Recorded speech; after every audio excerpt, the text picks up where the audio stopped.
సాక్షాత్తు మనకు హిందువులకు కనబడే భగవంతుడు సూర్యుడు, ఆ సూర్యుడే వచ్చి ఈ స్వామివారిని దర్శించుకుంటాడంటే అంత అద్భుతమైన దేవాలయంగా మనం చెప్పవచ్చును. అది ఇప్పటికి కూడా ఈ శాస్త్రజ్ఞులు కనుక్కోలేకపోయినారు, అది ఎలా వస్తుంది, ఎక్కడి నుంచి ఎట్లా గంట లోపలి గర్భాలయంలోకి సూర్యకిరణం వెళ్ళి ఆ స్వామివారిని దర్శించుకున్నాడంటే ఒక విశేషమే. ఇంకొకటి ఏంటంటే మనకు ఈ స్వామివారికి చంద్రశేఖర పీఠాధిపతి అంటే మన కంచి మొదటి పీఠాధిపతి వచ్చి దర్శించుకున్నారు. ఆ స్వామివారు కూడా ఈ ఓంకారం అంటే మనకు ఈ దేవాలయంకు రాత్రి 12 గంటల నుండి 3 గంటల వరకు ఓంకారం వినబడుతుంది. మనం బ్రహ్మ ముహూర్తంలో ఆ యొక్క ఓంకారం అంటే నిశిరాత్రి బ్రహ్మ ముహూర్తంలో ఈ యొక్క ఓంకారం వినబడుతుంది. అంత అద్భుతమైన దేవాలయం ఇది. మనకు హిందువులకు ఎంతో విశేషమైన దేవాలయంగా విరాజిల్లుతుంది. ఇంకొకటి ఏంటంటే మనకు సప్తవీశ్వరుల్లో మొదటిది ఇది. ఈ వరంగల్లో ఉన్నటువంటి శివాలయంలో మొదటి దేవాలయం ఇది. కాకతీయులు నిర్మించిన మొదటి దేవాలయం ఇది. సిద్ధేశ్వరుడు, రుద్రేశ్వరుడు, భద్రేశ్వరుడు, రామలింగేశ్వరుడు, మెట్టు రామలింగేశ్వరుడు, ఇలా సప్త ఈశ్వరులు ఉన్నాయి వరంగల్లో. అందులో మొదటి దేవాలయం ఇది. వాయులింగంగా పురాణాల్లో ఉంది. మనకు వరంగల్లో ఉన్నటువంటి పంచభూత లింగాల్లో ఇది వాయులింగము.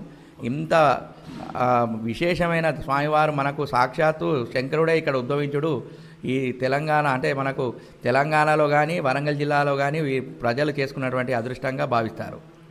ఓకే స్వామి, ఇంకా అంటే ఇది ఏ మాసంలో ఎక్కువ మనకి ప్రత్యేక పూజలు అందుకుంటాడు స్వామివారు? ఈ సంవత్సరంలో 365 రోజులలో మనకి ఏంటంటే కార్తీకం, మాఘ మాసము, ఈ శ్రావణము, కార్తీక మాసము ఈ విశేషంగా పూజలు అందుకుంటుంటే ఆశ్వీజ మాసం అంటే దేవి నవరాత్రులు కూడా ఎంతో విశేషంగా నిర్వహిస్తాము. ఈ శివరాత్రి ఉత్సవంలో మాఘ బహుళ దశమి రోజు పురాణం మనకు దేవాలయం నిర్మించిన ముహూర్తం నుండి అప్పటి నుండి కూడా అదే ముహూర్తానికి కళ్యాణం జరుగుతుంది. అందుకే మాఘ బహుళ దశమికి కళ్యాణం నిర్వహిస్తాము. ఈ సంవత్సరం మాఘ బహుళ దశమి అంటే 23వ తేదీ ఆదివారం నాడు మాఘ బహుళ దశమి ఉంది. ఆ రోజు కళ్యాణ మహోత్సవం నిర్వహిస్తాము. శివరాత్రి రోజు ప్రతి ఒక్క భక్తుడు కూడా దేవాలయం గర్భాలయంకి వెళ్ళి ఏ దేవాలయంలో లేని విధంగా ప్రతి ఒక్క భక్తుడు ఎంతమంది భక్తులు స్వామివారి దర్శనం కోసం వచ్చినా కూడా వారు స్వంతంగా అభిషేకం చేసుకునే ఒక చెంబె నీళ్లు స్వామివారికి ఓం నమ శివాయ అనుకుంటూ వారే సొంతంగా నీళ్లు పోసుకునే విధంగా ఏర్పాట్లు చేస్తాము. ఈ ప్రతిరోజు అన్నపూజ కూడా ఏ దేవాలయంలో ఉండదు. ఈ యొక్క దేవాలయం కూడా ప్రతిరోజు అన్నపూజ ఉంటుంది.